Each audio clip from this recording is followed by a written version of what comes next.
Magandang hapon mga kasaka. Ito po gagamitin natin ating fish amino acid. Ihalo natin po sa 30 liters na tubig.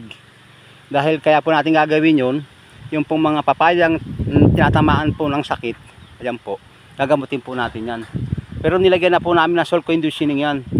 Ngayon pagkayari po natin naglagay ng salt conditioning, bibigyan mo natin po sila ng pagkain. Ang fish amino acid po magandang vitamina, magandang pagkain po ng halaman. Kaya po ganun ang gagawin natin. Didiligan po natin sa dulo ng dahon hanggang puno. Tara ka pare. Doon sa isa.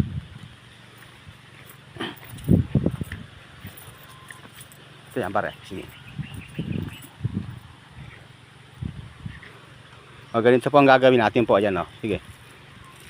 Yan po ang fish amino acid na i-mix na po sa tubig yan.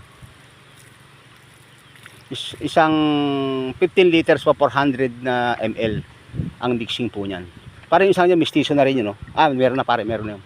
Ayan po. Simula po ubod hanggang puno, lalagyan po natin siya ng fish amino acid.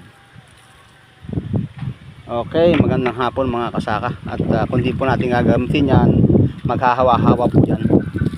Ayan, pagkayari natin ginamot, nilalagyan natin siya ng pagkain po para makarecover siya. Okay, magandang hapon mga kasaka. Nagpapatubig po tayo ng ating silin demonyo papayahan po. Gamit po ang water pump. Okay, magandang hapon po.